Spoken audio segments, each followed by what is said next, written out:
So, hello everyone, myself Nitesh, welcome to my YouTube channel. Today's our topic is basic concepts of physics. This lectures will be helpful for students of 9 to 12 standard. Okay? So, जब भी हम physics word सुनते हैं तो हमारे मन में सबसे फर्स्ट थिंग जो आता है वो होता है मोशन, वेलोसिटी, स्पीड, फोर्सेस, ये सब चीजें हमारे दिमाग में आती हैं. But we actually don't know what is this terms are. Force क्या होता है, वेलोसिटी क्या होता है, पता होता है बट एक्चुअल में क्लियर आइडिया नहीं होता. तो उसी कॉन्सेप्ट को क्लियर करने के लिए आज ये लेक्चर में लाया हूँ. ठीक है, तो फिजिक्स के बेसिक कॉन्सेप्ट्स की शुरुआत करते हैं. जो सबसे फर्स्ट टर्म आता है वो होता है physical quantities. Physical quantities, physical quantity,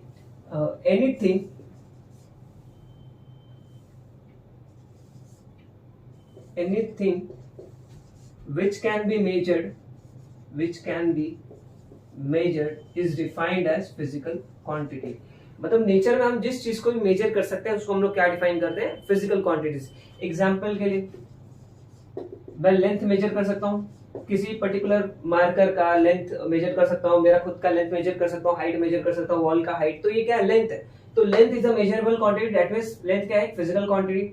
इस पर्टिकुलर बोर्ड का जो एरिया है इसको मेजर कर सकते हैं तो एरिया भी क्या हुआ, फिजिकल क्वांटिटी. इस पर्टिकुलर रूम का टेम्परेचर मेजर कर सकते हैं तो टेम्परेचर भी क्या है, फिजिकल क्वांटिटी. मतलब नेचर में बहुत सारे फिजिकल क्वांटिटीज है जो हम लोग फिजिक्स में पढ़ेंगे. तो फिजिकल क्वांटिटीज का बेसिक मतलब समझ में आ गया. फिजिकल क्वांटिटीज क्या होती है, quantities which can be measured. अभी एग्जांपल के लिए मैं लेंथ ले लेता हूँ. अभी मैं बोलता हूँ किसी भी वॉल का जो लेंथ है या फिर किसी भी वॉल का जो हाइट है वो है 10 मीटर्स. 10 मीटर्स. ओके. मैं बोलता हूँ किसी भी बॉडी का मास है, किसी ब्लॉक है जिसका मास है लेट्स से 50 kg. ओके. तो ये जो टर्म्स है मीटर केजी, ये क्या है, इसको हम लोग यूनिट्स बोलते हैं. बट एक्चुअल में यूनिट्स करते क्या है, अगर लेट्स से अगर ये टर्म्स नहीं होते, ये दोनों टर्म्स अवेलेबल नहीं होते, अगर मैं खाली बोलता था किसी भी पर्टिकुलर वॉल का लेंथ है 10, तो 10 से आपको क्या, वो मे बी 10 मीटर्स हो सकता है, 10 इंचेस हो सकता है, 10 सेंटीमीटर्स हो सकता है. बट ये जो मीटर है, आगे जो टर्म है, ये क्या कर रहा है, प्रॉपरली लेंथ को डिफाइन कर रहा है. मतलब मैं यूनिट्स क्या बोल सकता हूँ, यूनिट्स क्या होते हैं, व्हाट आर यूनिट्स. यूनिट्स हम लोग बोल सकते हैं, यूनिट्स बेसिकली क्या करते हैं, helps to define physical quantity. Units क्या करते हैं, फिजिकल क्वांटिटी को डिफाइन करने के लिए क्या करते हैं, हेल्प करते हैं. अगर यूनिट्स ना हो तो फिजिकल क्वांटिटी को डिफाइन करना बहुत ही मुश्किल होगा या फिर इम्पॉसिबल होगा. जैसे मैं बोलता हूँ किसी भी ऑब्जेक्ट का मास 10 है, 10 watt, 10 KG, 10 grams, 10 ton, 10 quintal.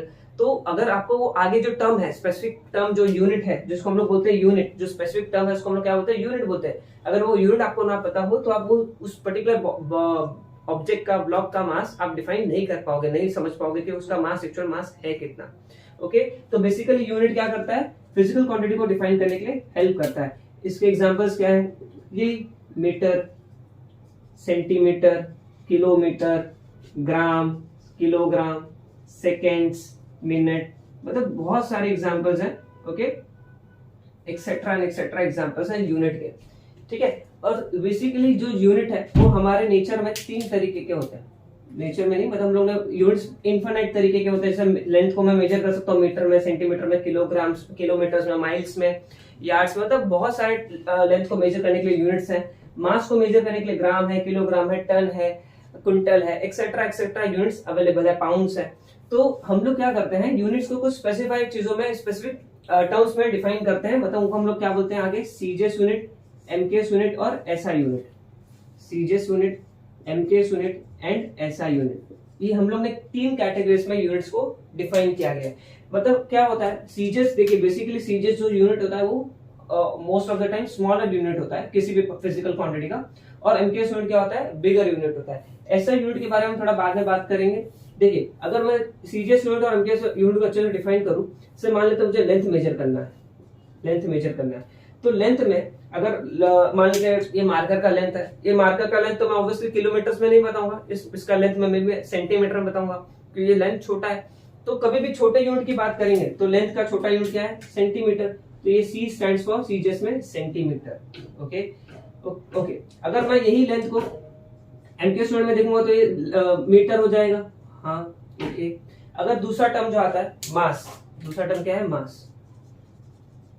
अगर मैं मास को, अगर इस पर्टिकुलर मार्कर का मैं मास चेक करूंगा तो इस मार्कर का मास में 10 kg 20 kg तो नहीं बताऊंगा, इसका मार्कर का मास होगा मे भी कुछ ग्राम्स में होगा। तो सीजीएस यूनिट क्या बताएगा, मास का यूनिट, जी स्टैंड्स फॉर ग्राम।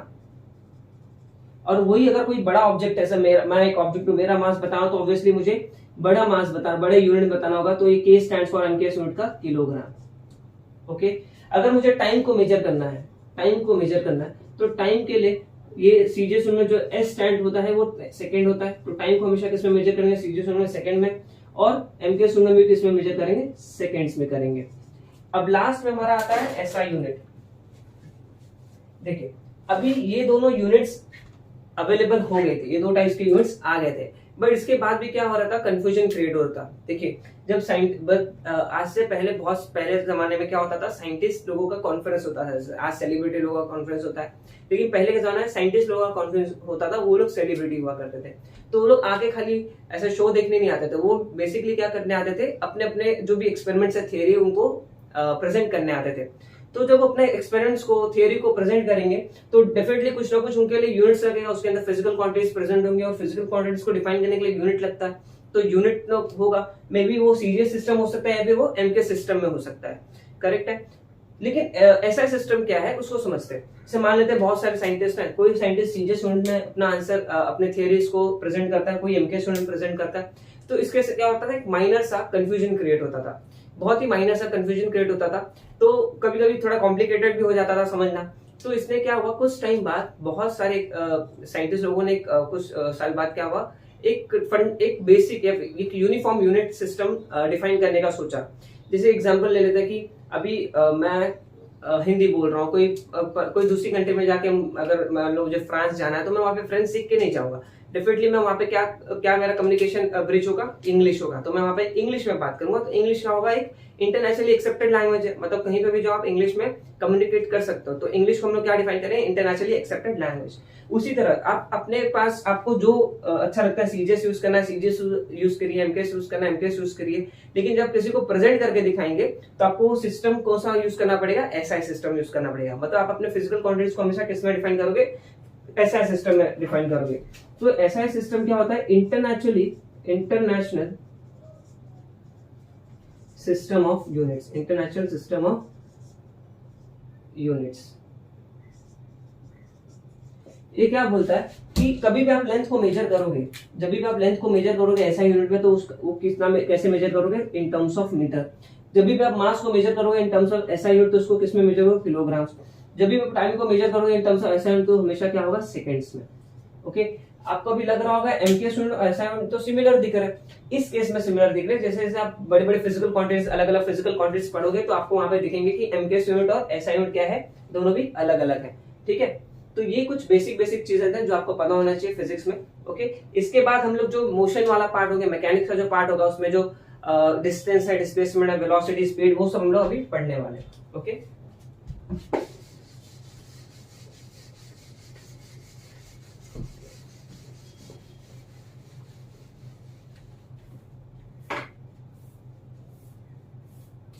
ठीक है। तो अभी हमारा जो टर्म है वो है डिस्टेंस, और दूसरा है डिस्प्लेसमेंट।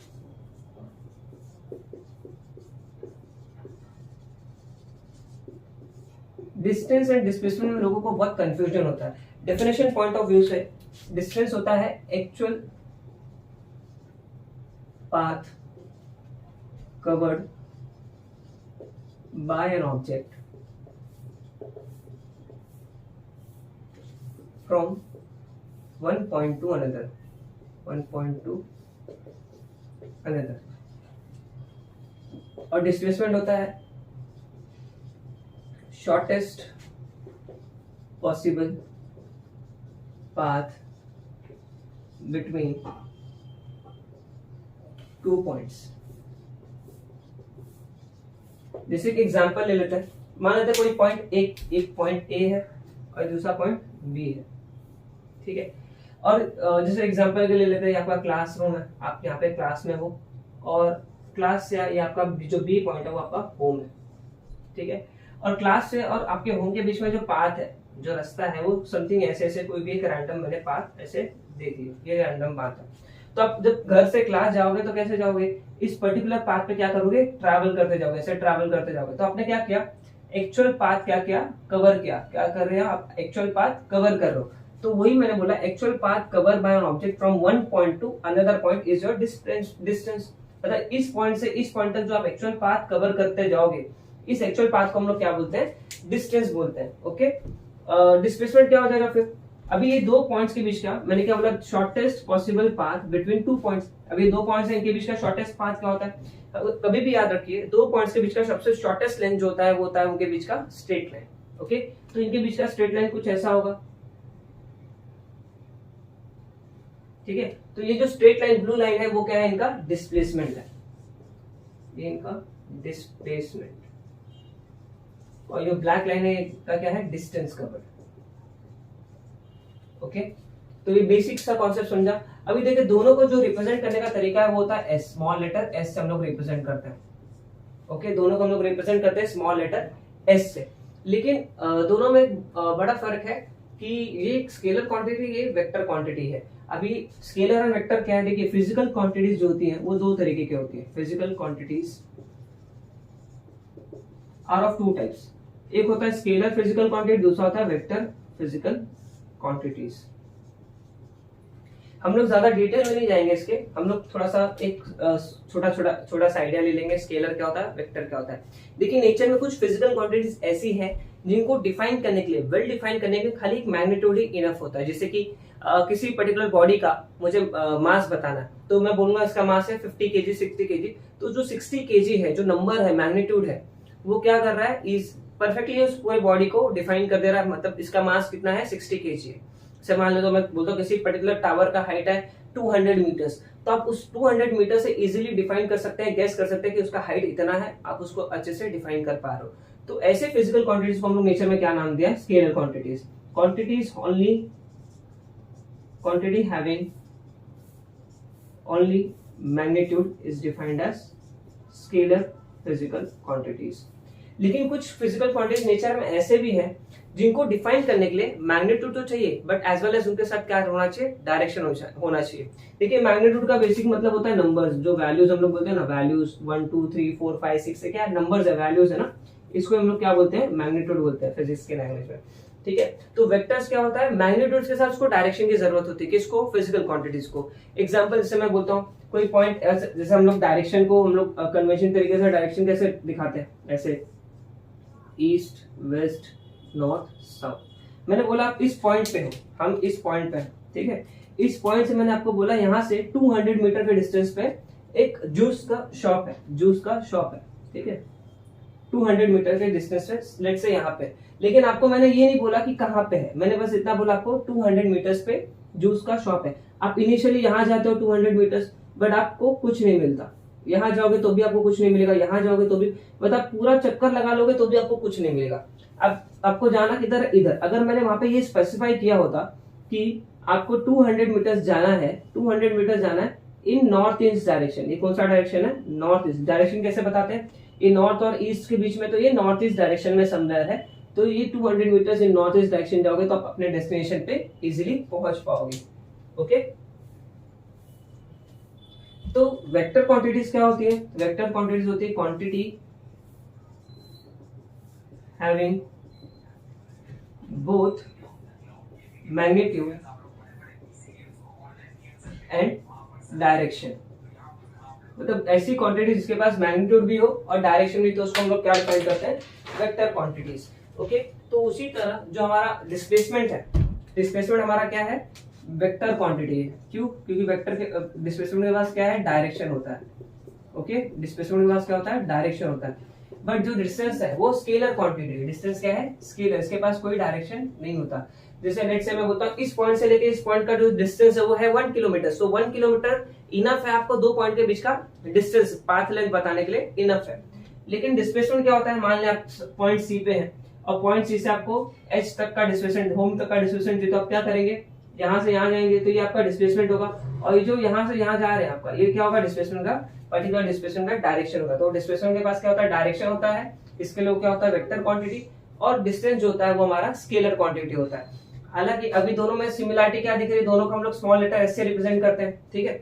लेकिन दोनों में एक एक डिसिमिलैरिटी है, वो क्या है, ये स्केलर है, ये वेक्टर है, मतलब इसके पास डायरेक्शन है, इसके पास डायरेक्शन है। कभी भी आपको स्केलर के ऊपर एस के ऊपर बार दिख गया, ऐसे एरो दिख गया, तो वो क्या हो जाएगा, समझ जाइए कि ये डिस्प्लेसमेंट के बारे में बात हो रही है। और यहाँ पे अगर आपको कुछ नहीं दिख रहा है तो ये वेक्टर के बारे में हो रहा है। ओके, तो अभी इसके बाद हम लोग कुछ केसेस पढ़ते हैं डिस्प्लेसमेंट और डिस्टेंस में, जिससे आपको थोड़ा और क्लियर हो जाएगा कॉन्सेप्ट।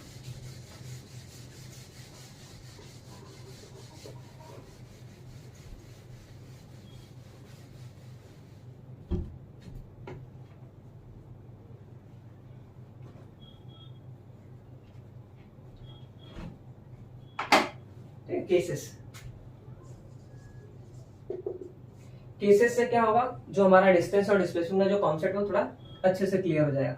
जैसे मान लेते हैं पॉइंट ए है और मैं ऐसे कुछ तो ट्रैवल किया, ऐसे करके फिर यहाँ पे आ गया।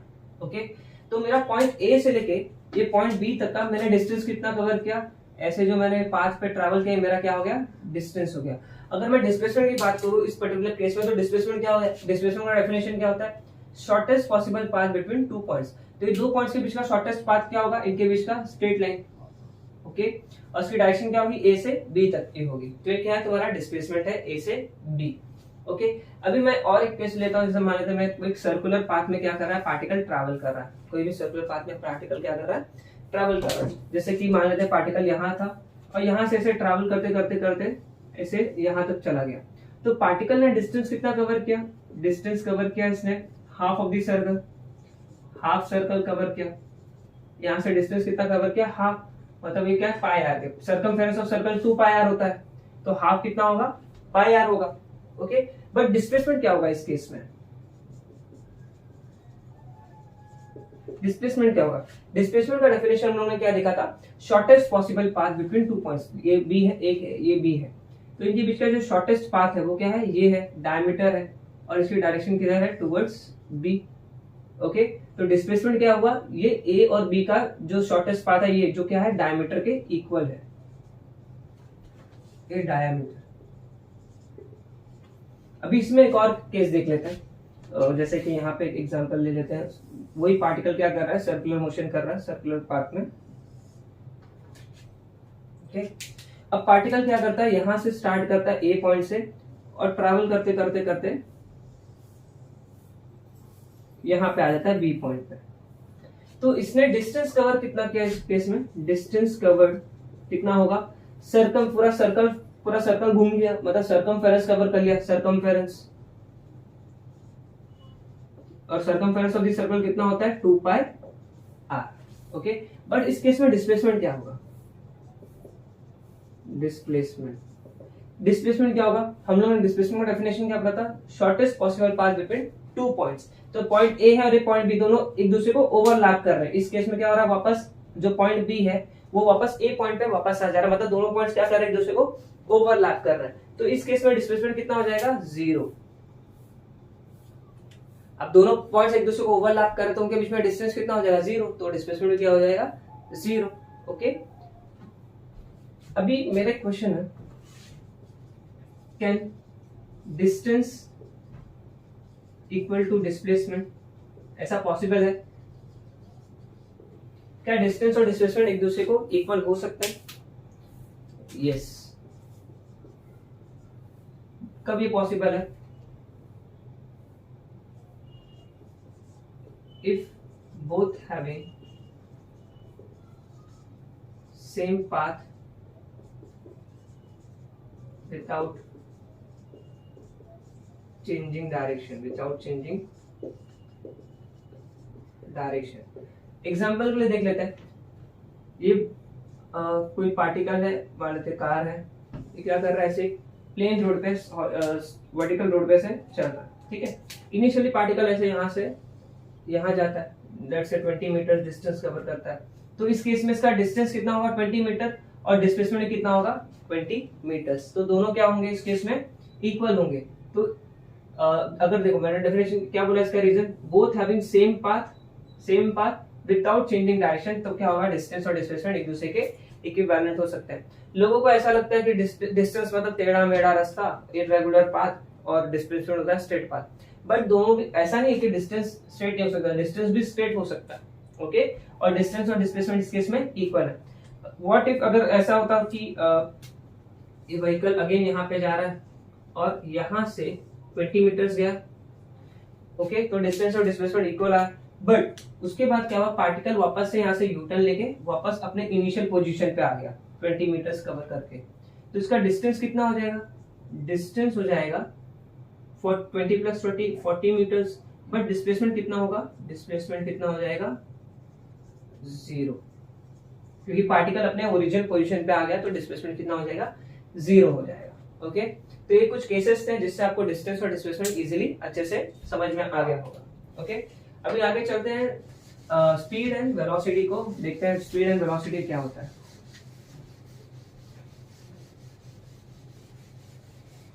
अच्छा, हम लोग ने एक यूनिट रहेगा डिस्टेंस एंड डिस्प्लेसमेंट का यूनिट। डिस्टेंस का यूनिट जो होता है, डिस्टेंस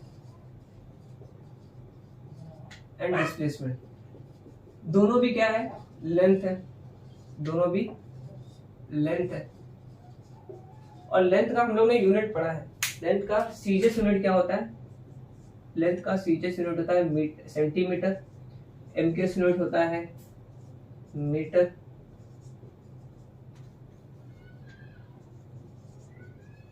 और ऐसा यूनिट क्या होता है लेंथ का, again metre.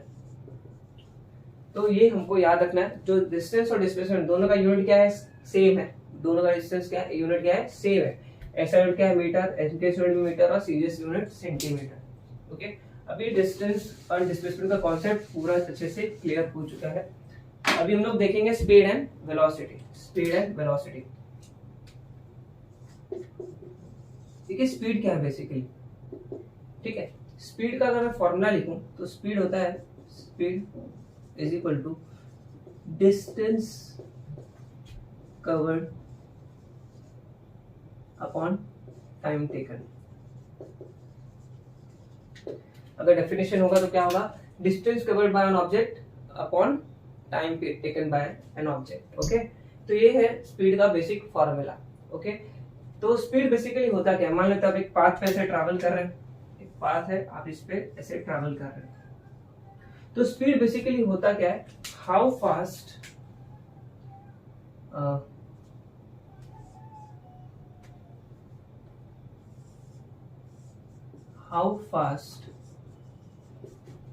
object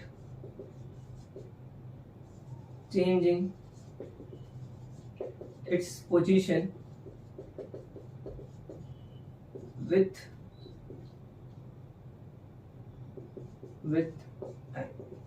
respect to time। मतलब ऑब्जेक्ट अपना पोजीशन टाइम के रेस्पेक्ट में कितना चेंज कर रहा है, कितना फास्ट चेंज कर रहा है, उसको हम लोग क्या बोलते हैं, स्पीड। जैसे मान लेते हैं आप time is equal to 0 second पे आप इसको यहाँ पे देख रहे हो, फिर time is equal to 1 second पे आपने इसको यहाँ पे देखा और उसने डिस्टेंस कवर कर लिया, लेट्स से यहाँ पे इसने डिस्टेंस कवर कर लिया 20 मीटर्स का, तो आप क्या बोलेंगे, इस पार्टिकल का स्पीड बहुत ज्यादा है। ओके, कंपेयर टू मान लेते हैं कोई दूसरा पार्टिकल है जो इसके कंपेयर में बहुत ही स्लो चल रहा है या फिर रुका हुआ हो। ठीक है, तो यहाँ पे स्पीड को हम लोग क्या डिफाइन करते हैं, कितना डिस्टेंस ट्रैवल हो रहा है, कितना टाइम है। यहाँ पे 20 मीटर्स का डिस्टेंस ट्रैवल हो रहा है, ओके, और कितने टाइम में ट्रैवल हुआ, 1 सेकेंड में। ठीक है, तो यहाँ पे जो स्पीड हो जाएगा वो कितना हो जाएगा, 20, स्पीड जो होगा यहाँ पे कितना होगा, 20 मीटर पर सेकेंड। ओके, अभी हम लोग यूनिट्स के बारे में, स्पीड के बारे में देखेंगे। फर्स्ट ऑफ ऑल हम समझ में आना चाहिए कि स्पीड क्या है। स्पीड क्या होता है, पार्टिकल कितना फास्ट अपना पोजीशन चेंज कर रहा है विद रिस्पेक्ट टू टाइम, या फिर सिंपल सेंस में हम लोग बोल सकते हैं पार्टिकल कितना डिस्टेंस कवर करता है और कितने टाइम में। जितना ज्यादा डिस्टेंस कवर कर रहा है कम टाइम में, अगर कम टाइम में वो ज्यादा डिस्टेंस कवर कर रहा है मतलब उसकी स्पीड ज्यादा है। अगर वो ज्यादा टाइम ले रहा है उसी पर्टिकुलर डिस्टेंस को कवर करने में, मतलब उसकी स्पीड क्या है, कम है। तो क्या, how fast the object changing its position with respect to time is your speed. अच्छा, जो स्पीड है उसको हम लोग रिप्रेजेंट करते हैं स्मॉल लेटर v से। Speed is represented by small letter v। Okay, और हम लोग ने अभी देखा डिस्टेंस को हम लोग ने किससे रिप्रेजेंट किया था, स्मॉल लेटर s से, और टाइम को हम लोग रिप्रेजेंट करते हैं स्मॉल लेटर t से। तो स्पीड का जब हम लोग अभी स्पीड के इतना बड़ा फॉर्मूला तो लिखेंगे नहीं, हम लोग स्पीड का फॉर्मूला क्या लिखेंगे, speed is equal to distance upon time. अच्छा, हम लोग स्पीड का यूनिट कैसे डिफाइन करेंगे, देखिए स्पीड का यूनिट कैसे डिफाइन करते हैं। अगर मेरे पास फॉर्मूला है स्पीड का, तो फॉर्मूला के यूज में क्या कर सकता हूँ, स्पीड का यूनिट डिफाइन कर सकता हूँ। कैसे, देखिए अगर मैं सीजीएस यूनिट की बात करूं और एमकेएस और यहाँ पे एस है, जो डिस्टेंस होता है उसको हम लोग सीजीएस यूनिट में कैसे मेजर करते हैं, सेंटीमीटर में, और टाइम को सेकेंड्स में। तो सीजीएस यूनिट में स्पीड का जो यूनिट है वो क्या हो गया, सेंटीमीटर पर सेकेंड। सेंटीमीटर पर सेकेंड डिवाइड को हम लोग यहाँ पे पर बोलते हैं। एमकेएस यूनिट में क्या हो जाएगा, देखिए स्पीड को हम लोग एमकेएस यूनिट में क्या मेजर करते हैं, मीटर, और टाइम को सेकेंड्स में। तो एमकेएस यूनिट क्या होगा स्पीड का, metre per second. Similarly SI unit क्या होता है, डिस्टेंस का मीटर होता है और टाइम का सेकेंड। तो एसआई यूनिट भी क्या हो जाएगा, मीटर पर सेकेंड। तो स्पीड का एसआई यूनिट क्या हुआ, metre per second, MKS unit metre per second, CGS unit centimetre पर सेकेंड। अभी इसके बाद जो हमारा टॉपिक है इससे रिलेटेड वेलोसिटी। अभी लोगों को लगता है वेलोसिटी और स्पीड सेम चीज है, वेलोसिटी और स्पीड सेम चीज है, इनमें थोड़ा सा डिफरेंस है। देखिए वेलोसिटी का फॉर्मूला अगर देखें तो वेलोसिटी होता है displacement upon time, displacement upon time, ठीक है। अगर देखिए बेसिकली अगर मैं वेलोसिटी को डिफाइन करूं तो वेलोसिटी क्या होता है, वेलोसिटी कुछ नहीं, बस अगर मैं स्पीड को क्या दे दूं, डायरेक्शन दे दूं, speed plus direction is your velocity. जैसे मान लेते कोई पार्टिकल की स्पीड है, जैसे मैंने बोल दिया पार्टिकल की स्पीड है 20 मीटर पर सेकेंड, बट 20 पर मीटर सेकेंड से क्या समझ आ रहा है, वो पार्टिकल इतना तेज मूव कर रहा है, बस वो किस डायरेक्शन में मूव कर रहा है वो नहीं माना। अगर मुझे वो डायरेक्शन बता दूं, अगर वो डायरेक्शन डिफाइन कर दूं तो वो क्या हो जाएगा, वेलोसिटी हो जाएगा। जैसे मैं बोल देता हूँ particle is moving with 20 metre per second speed in the direction of east, in the direction of east, north और साउथ, कुछ भी बोलिए। तो मैंने वहां पे डायरेक्शन को डिफाइन कर दिया। तो स्पीड के साथ अगर मैं डायरेक्शन ऐड कर दूं, स्पीड अगर डायरेक्शन ऐड कर दूं तो क्या हो जाएगा, वो वेलोसिटी बन जाएगा। उसको हम लोग क्या डिफाइन करने लगेंगे, वेलोसिटी। ओके, तो वेलोसिटी सिंपल है। वेलोसिटी क्या होता है, अगर मैं स्पीड के साथ डायरेक्शन ऐड बताने लगूं, अगर स्पीड को मैंने डायरेक्शन के साथ रिप्रेजेंट किया तो मेरा क्या हो जाएगा, वेलोसिटी हो जाएगा। सिंपल है। वेलोसिटी का फॉर्मूला क्या है, डिस्प्लेसमेंट अपॉन टाइम।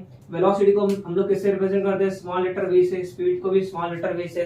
तो फर्क क्या है, इसके पास डायरेक्शन, इसके पास डायरेक्शन नहीं है। स्पीड के पास डायरेक्शन नहीं होता, वेलोसिटी के पास डायरेक्शन होता है। तो वेलोसिटी क्या हो जाएगा, स्केलर नहीं, वेलोसिटी हो जाएगा वेक्टर।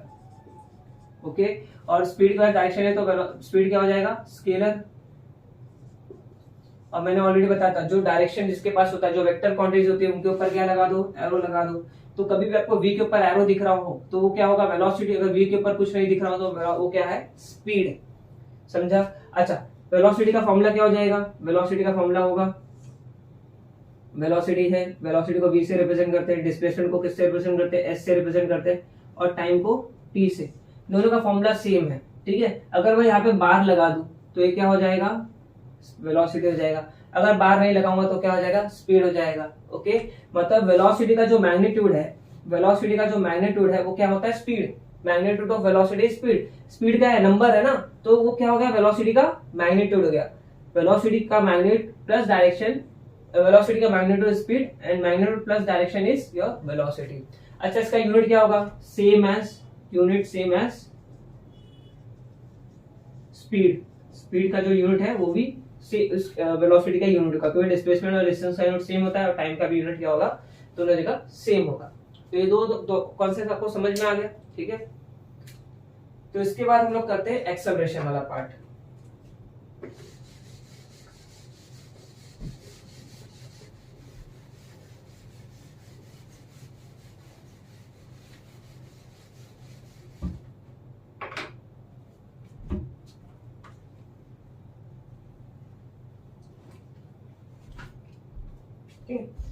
अभी एक्सेलरेशन क्या होता है,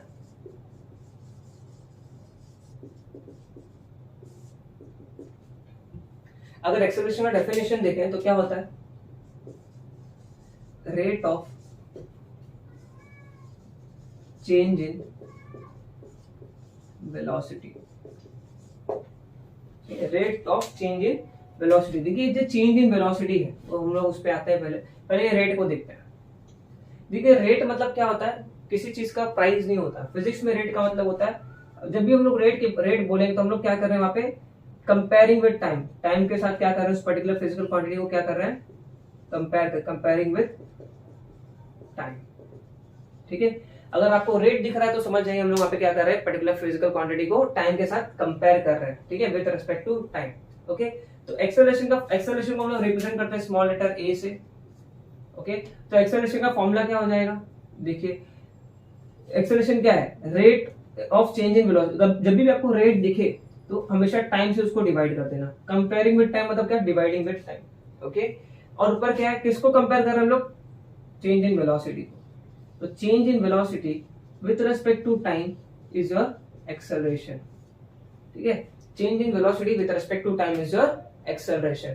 but what is change in velocity, अब पहले ये समझते हैं वेलोसिटी चेंज कैसे होता है। जैसे मान लेते हैं पार्टिकल यहाँ पे क्या कर रहा है, पार्टिकल या फिर ऑब्जेक्ट कार है, ये यहाँ पे इसकी जो इनिशियल वेलोसिटी है, इनिशियल वेलोसिटी ये रुका हुआ है, मान लेते हैं रेस्ट पे है, इनिशियल वेलोसिटी ये इसकी 0 है, 0 मीटर पर सेकेंड। अच्छा, इनिशियल वेलोसिटी को हम लोग रिप्रेजेंट करते हैं स्मॉल लेटर यू से। इनिशियल वेलोसिटी को हम लोग रिप्रेजेंट करते हैं स्मॉल लेटर यू से। अब पार्टिकल कुछ टाइम बाद, मान लेते हैं after 1 second, after 1 second particle कुछ यहाँ पे आ गया। ठीक है, फिर यहाँ पे मान लेते इसकी वेलोसिटी हो गई 10 metre per second after 10 seconds. Okay, after 10 seconds वापस टाइम कितना हो गया, 10 सेकेंड के बाद मैंने क्या देखा, पार्टिकल की वेलोसिटी को 25 metre per second.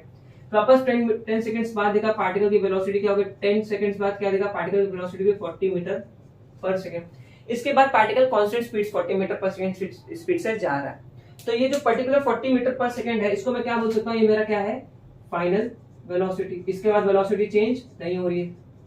Okay, velocity change, particle की स्पीड सेम है, मतलब पार्टिकल क्या हो रहा है, चेंज, पार्टिकल की वेलोसिटी स्पीड चेंज नहीं हो रही है। ठीक है, फिर इसका क्या होगा, फाइनल वेलोसिटी। फाइनल वेलोसिटी को रिप्रेजेंट करने का जो तरीका होता है वो होता है small letter v, small letter v, और इनिशियल वेलोसिटी को स्मॉल लेटर u से। तो वेलोसिटी चेंज हो रहा है, देखिए यहाँ पे वेलोसिटी कैसे चेंज हो, पहले 0 था, फिर 10 हो गया, फिर 25 इज 40। तो इसके वेलोसिटी का मैग्नीट्यूड चेंज हो रहा है। तो वेलोसिटी का मैग्नीट्यूड चेंज हो रहा है मतलब क्या, वेलोसिटी चेंज हो रहा है। ओके, वेलोसिटी चेंज हो रहा है। और हम लोगों ने क्या पढ़ा, जब जब वेलोसिटी चेंज होगी टाइम के रिस्पेक्ट में, अगर जब जब वेलोसिटी चेंज हो रही है टाइम के रिस्पेक्ट में, तो क्या होगा, वहां पे एक्सेलरेशन आ जाएगा।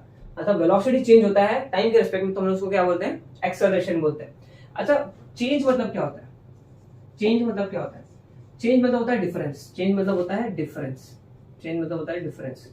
डिफरेंस, जब भी डिफरेंस आए तो डिफरेंस मतलब हम लोग क्या करते हैं, एक चीज को दूसरे चीज से माइनस करते हैं। जैसे कि मैं बोलता हूं कि change in age, change in age, मैं एग्जांपल देता हूं।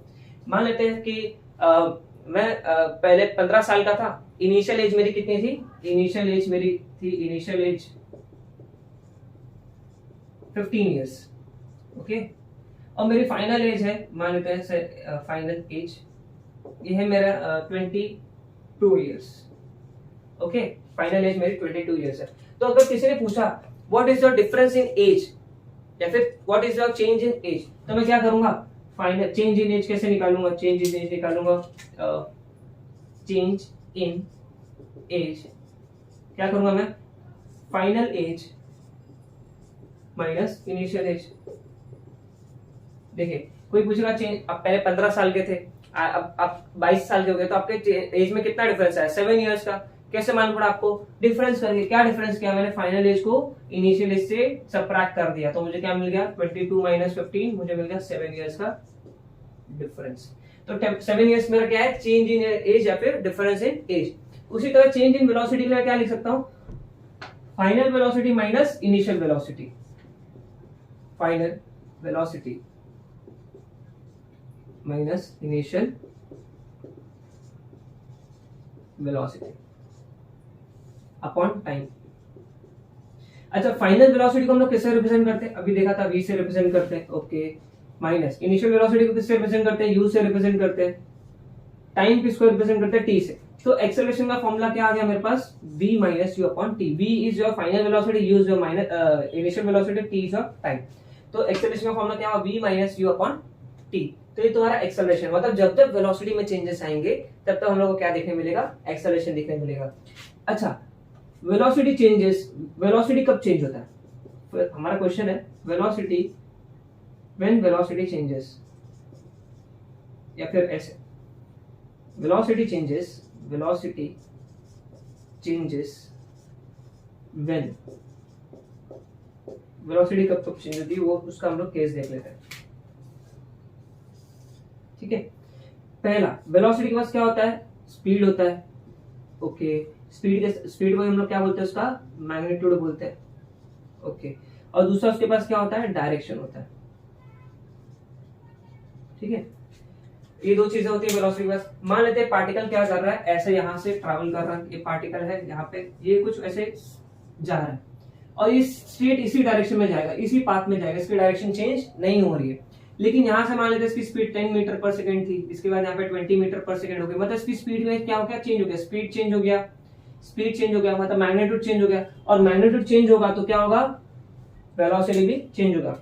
Velocity changes when speed changes, अगर स्पीड में चेंजेस आ रहा है तो क्या होगा, वेलोसिटी चेंज हो जाएगा। अच्छा, अगर मान लेते हैं पार्टिकल है और ये ऐसे ट्रैवल कर रहा है और इसकी स्पीड है 20 मीटर पर सेकंड और ये कांस्टेंट स्पीड से ट्रैवल कर रहा है, इसकी स्पीड चेंज नहीं हो रही और आगे जाके क्या कर रहा है, ऐसे कुछ तो टर्न ले रहा है, मतलब इसकी वेलोसिटी की स्पीड इधर है, इसके पार्टिकल की मोशन का डायरेक्शन इधर है और यहाँ पे आने पर इसने टर्न ले लिया इधर, और इधर पे भी इसकी स्पीड थी 20 मीटर पर सेकंड, मतलब स्पीड क्या है, कांस्टेंट है, लेकिन डायरेक्शन क्या हो गया, देखो डायरेक्शन पहले ऐसे था, डायरेक्शन ऐसे है, डायरेक्शन चेंज हो गया। डायरेक्शन भी चेंज होगा तो भी क्या होगा, वेलोसिटी चेंज होगा। Direction changes, velocity changes, velocity changes when direction changes. अगर स्पीड कांस्टेंट है और डायरेक्शन चेंज हो रहा है तो भी वेलोसिटी क्या होगा, चेंज होता हुआ दिखेगा। ओके, और वेलोसिटी चेंज होगा तो एक्सेलरेशन आएगा। एक और लास्ट केस है, व्हाट इफ अगर दोनों चेंज होंगे तो स्पीड, अगर वेलोसिटी कब चेंज होगा, जब स्पीड चेंज होगा या फिर डायरेक्शन चेंज होगा। अगर दोनों चेंज हुए तो भी वेलोसिटी चेंज होगा, मतलब मान लेते हैं यहाँ पे इसकी स्पीड 20 थी, यहाँ पे भी 30 हो गई, 40 हो गई, 10 हो गई, तो वेलोसिटी भी चेंज, वेलोसिटी का डायरेक्शन भी चेंज हो रहा है, वेलोसिटी का मैग्नीट्यूड भी चेंज हो रहा है। तो इस पर्टिकुलर केस में क्या होगा, वेलोसिटी चेंज होगा, मतलब speed and direction both changes. अगर दोनों चीजें चेंज हो रही है तो भी वेलोसिटी क्या होगा, चेंज होता रहेगा। ओके, ठीक है, अभी ये समझ में आ गया। अभी हम लोग एक्सेलरेशन की यूनिट्स के बारे में बात करते हैं, एक्सेलरेशन की यूनिट्स को देखते हैं। यूनिट ऑफ एक्सेलरेशन, पहले तो हम लोग यूनिट्स इसका बनाते हैं। यूनिट्स कैसे बना सकते हैं एक्सेलरेशन का, with the help of formula. Okay, यहाँ पे देखते हैं एक्सेलरेशन का यूनिट। अच्छा, ये वेलोसिटी है, ये भी क्या है, वेलोसिटी, तो वेलोसिटी माइनस 0 हो जाएगा क्या, नहीं।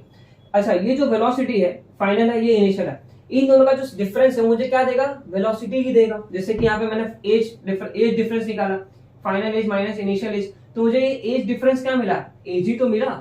यहाँ पे एज डिफरेंस क्या मिला, एज ही मिला मुझे। ओके, सिमिलरली यहाँ पे जब वेलोसिटी और वेलोसिटी को मैं डिफरेंस करूंगा तो मुझे क्या मिलेगा, फाइनल एक कंक्लूजन वाला वेलोसिटी मिलेगा, लेकिन एक्चुअल में क्या रहेगा, वेलोसिटी ही रहेगा।